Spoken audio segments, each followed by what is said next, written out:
لیکن ترکہ اس کو بولا جاتا ہے جس آدمی کا انتقال ہو جائے اس وقت جو بھی پراپرٹی منقولہ یا غیر منقولہ جائیداد، مویبل یا امویبل، جو بھی پراپرٹی ہے، کیش کی شکل میں، سونے کی شکل میں، چاندی کی شکل میں، زمین کی شکل میں، پلاٹ کی شکل میں، گھروں کی شکل میں، کمپلیکس کی شکل میں، کسی بھی شکل کے اندر ہو،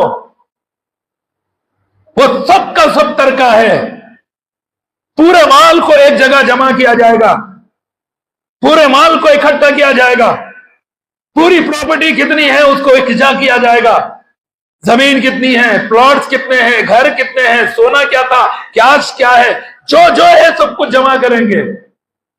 اس کے بعد سب سے پہلے اس میں سے خرچ کیا جائے گا؟ کفن و دفن کا جو خرچ ہوتا ہے، زندگی میں اس کی ضروریات ہے، اس کے کھانے کے لیے کھانا، پہننے کے لیے کپڑا، رہنے کے لیے ایک مقام، جگہ، دنیا میں ہونا ہے کیا نہیں ہونا ہے جب تک جیتا ہے، مرنے کے بعد بھی چاہیے اس کو، مرنے کے بعد بھی جسم کو کفن چاہیے، رہنے کے لیے گھر چاہیے، قبر چاہیے، اس کو کھدوائی کرنے کے لیے یا کہیں پر خریدنے کے لیے بھی پیسہ لگتا ہے قبر کو، تو یہ کسی اور کی مہربانی پر نہیں ہوگا، کیونکہ اس کا اپنا مال ہے، اس کا اپنا چھوڑا ہوا متروکہ مال ہے، اس مال میں سے، پیسے میں سے اس کا کفن، اس کے دفن کا سارا خرچ کیا جائے گا۔ اس خرچ کے بعد سب سے پہلے جس چیز کو ادا کیا جائے گا، کس کو ادا کیا جائے گا؟ قرض ادا کیا جائے گا۔ بہت سارے لوگ اعلان تو کر دیتے ہیں، کب اعلان کرتے ہیں؟ لوگوں میں دکھایا نانا میں بیٹا ہوں، میں میری والد کا وفادار بیٹا ہوں، اس لیے بولتا میں بڑا بیٹا ہوں، میرے والد پہ جو بھی قرضہ ہے وہ میرے سے آگے لینا۔ نماز سے پہلے تو اعلان ہوتا، اب لوگ سوچتے کہ چلو ابھی کیا ہے، غم کا ٹائم ہے، ایسے وقت میں کیا پوچھنا، ایسے وقت میں کیا منگنا، پھر اس کے بعد معاشرے کے اعتبار سے بولتے ہیں زیارت ہونے دو، 10واں ہونے دو، 40واں ہونے دو، جبکہ اس کا کوئی ثبوت نہیں ہے، یہ سب چیزیں ثابت نہیں ہے، لیکن پھر بھی معاشرے کے اندر ویٹ کیا جاتا۔ وہ سب ہونے کے بعد جب قرضہ لینے والا پہنچتا ہے، دیکھو بھائی تمہارے والد اتنے لیے تھا، ایسا ایسا معاملہ، ارے ہمارے ابا تو کبھی بولے چلے نہیں، یہ پیپر ہے لکھے ہوا، میرے کو تو نہیں معلوم بھائی، ہر چیز ہمارے والد ہمارے کو بولے سو ہے، کوئی چیز ہمارے سے چھپے تو نہیں ہے، گھر کا بڑا بیٹا ہوں میرے کو سب معلوم ہے، لیکن یہ پیپر کب لکھی کب لی میرے کو نہیں معلوم۔ ذرا فورس کرے تو جا رہے بھائی جہاں خبر ہے جا کے اس کے خبر پہ رو۔ یہ حالت معاشرے کی ہے، انسان سوچ رہا ہے کہ حق مارے گا تو بچے گا نہیں، کل قیامت کے دن ضرور دینا پڑے گا، لیکن اللہ تبارک و تعالیٰ کہتا ہے سب سے پہلے کیا، تھوڑا قریب آ جائے، پیچھے لوگ کھڑے، سب بندی بعد میں کر لیں، تھوڑا قریب آ جائیے، سب بندی بعد میں کر لیجئے۔ تو اللہ تبارک و تعالیٰ کہتا ہے کہ سب سے پہلے کیا دے دیا جائے؟ قرض دے دیا جائے۔ اگر واقعتاً قرض ہے، سب سے پہلے اس متروکہ مال سے قرضہ دے دیا جائے گا۔ قرض دینے کے بعد اگر مال بچے گا تو اس کے بعد کیا پوری کی جائے گی؟ وصیت پوری کی جائے گی۔ بسا اوقات معاشرے کے اندر حقدار کا حق، وارث کا حق مارنے کے لیے خود وارث ہے، مرنے کے بعد وصیت نامہ لاتا، کیا بول کر؟ ابا میرے پاس ہی تھے، کبھی گھر کا بڑا بیٹا لے کو آتا، کبھی گھر کا چھوٹا بیٹا لے کر آتا، ابا بولے تو تیری بیوی خدمت کرے تھے، اس وجہ سے خدمت کے بدلے میں یہ گھر تیرے کو لکھ دیا، وصیت نامہ لاتا، کون لا رہا؟ چھوٹا بیٹا کبھی بڑا بیٹا۔ کیا وارث کے لیے وصیت چلے گی؟ اللہ کے نبی صلی اللہ علیہ وسلم فرماتے لا وصیت لوارث، جس کو وراثت ملتی ہے، جس کا حق حصہ بیان کر دیا گیا ہے، جو ان لوگوں میں سے ہے جس کے حصے متعین کیے گئے ہیں، اس کے لیے وصیت نہیں ہوگی۔ اگر کوئی بیٹا بڑا چھوٹا کیا بھی لے کر ہے تو اس وصیت کی کوئی بھی قیمت نہیں رہے گی، ویلو نہیں رہے گی۔ کبھی عدالت کو بھی اگر چلا جائے تو تھوڑی دیر تک کیس چل سکتا ہے، لیکن جیسے ہی مسلم پر رسول اللہ کو جاننے والا کوئی اچھا وکیل ہوگا، 2 منٹ کے اندر کیس کو ختم کر دے گا، ڈسمس ہو جائے گا کیس۔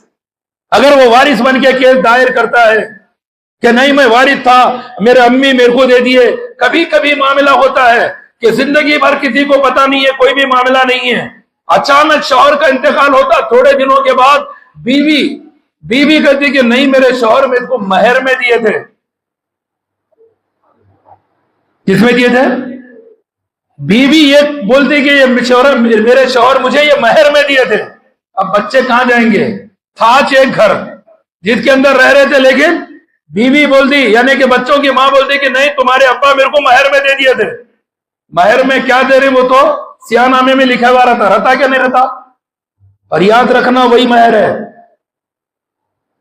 زندگی میں جب دل بولا جب مہر میں دینے کا معاملہ نہیں رہتا، بلکہ جس وقت نکاح ہوتا ہے، شادی ہوتی ہے، اس وقت جو مہر طے ہے وہی ہے.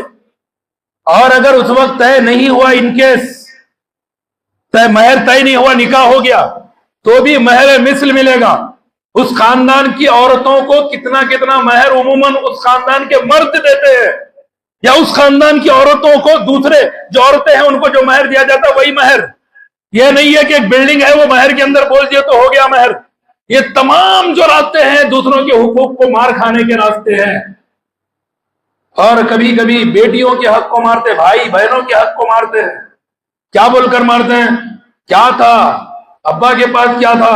تمہاری شادیاں چھپی چھپے، لاکھوں روپے چھپی خرچہ ہوئے، دن رات محنت کرے ہم ابا کے ساتھ، جب جا کر تمہارے شادیاں ہوئے، اب کئی کا حصہ، اب کئی کا حق.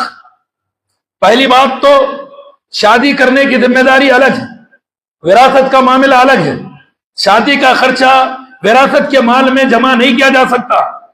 ویسے بھی اگر شریعت اسلامیہ کو اگر دیکھا جائے، شادی کی لڑکی کی شادی پر خرچہ کیا ہے؟ کچھ بھی تو نہیں. الٹا لڑکی کو مہر ملتا ہے، نکاح کرنے والا پیسہ دے کر نکاح کرتا ہے.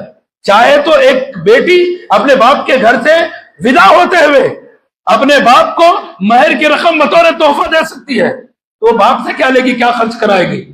لیکن معاشرے کے اندر اس طرح سے بنا دیا گیا جہیز کا مختلف معاملہ، ایک مشکل ہے، ایک ظلم ہے، ایک زیادتی ہے. شریعت اسلامیہ میں ایسی کوئی ذمہ داری نہیں ہے کہ بیٹی کی شادی پر، بہن کی شادی پر بھائی خرچ کرے اور بیٹی بہن کی شادیوں پر خرچ کر کے جائیداد سے محروم کر دے. یہ حق کو ماننا ہے جو عموماً معاشرے کے اندر ہوتا ہے. بہت سارا معاملہ جو معاشرے کے اندر چلتا ہے اکثر، جبکہ اللہ تبارک و تعالیٰ نے ہر ایک کا حصہ بیان کر دیا. جیسے مرنے والا مرا، اب وارثین میں ماں ہے، ایک بیٹا ہے، ایک بیٹی ہے، تو اللہ تبارک و ایک بیوی ہے، تو اللہ تبارک و تعالیٰ نے ہر ایک کا حصہ بیان کیا. ماں کو چھٹا حصہ ملے گا سارے جائیداد کا، سارے مال کا. بیوی کو 8واں حصہ ملے گا ساری جائیداد کا. ایسا نہیں ہے کہ شوہر مرا تو پوری پراپرٹی بیوی کے نام سے، ایسا نہیں ہے شریعت میں. اللہ تبارک و تعالیٰ نے کہا تل کا حدود اللہ، یہ اللہ کے حدود ہے، ان کو آگے مت، ان سے آگے مت پڑھو. اور وراثت کی تقسیم میں جس کا جو حق ہے دے دیا جانا چاہیے، اس کو لیٹ کر کے نہیں رکھا جائے. بہت سارے بولتے نہیں ہماری جوائنٹ فیملی ہے، چل رہا، دادا گئے، بابا گئے، پھر ہمارے بھائیوں میں سے بھی 4 گئے، لیکن ابھی بھی خاندانی پراپرٹی کامن چل رہی ہے، جوائنٹ چل رہی ہے. کب تک چلے گی؟ شریعت پر عمل کرنا نہیں ہے، اسلام پر عمل کرنا نہیں ہے، اللہ کے بتائے ہوئے حدود پر عمل کرنا نہیں ہے، یقیناً کرنا ہے. تو کسی کا انتقال ہو گیا، ایک آدمی کا انتقال ہو گیا، بیوی کو اولاد کی موجودگی میں 8واں حصہ، اگر اولاد نہیں ہے 4تھا حصہ، ساری جائیداد کا 1/4، صرف 1/4 ملے گا. اگر اولاد نہیں ہے، اولاد ہے تو 1/8، 8واں حصہ ملے گا. ماں کو 6ٹھا حصہ، والد ہے باپ کو 6ٹھا حصہ، دادا دادی ہے ان کو بھی 6ٹھا حصہ. اب یہ جو حصے متعین ہے دینے کے بعد، اب بیٹے بیٹیاں دونوں ہیں تو للذکر مثل حظ الانثیین. اللہ تبارک و تعالیٰ نے کہا عورت کا جتنا حصہ ہے اس کا ڈبل آدمی کو ملے گا. عورت کا کتنا حصہ ہے؟ مرد کے مقابلے میں آدھا. اگر مرد کو 200 مل رہے تو عورت کو 100 ملیں گے. اس طرح سے وراثت تقسیم کا طریقہ کار اللہ تبارک و تعالیٰ نے قرآن مجید کے اندر بیان کر دیا.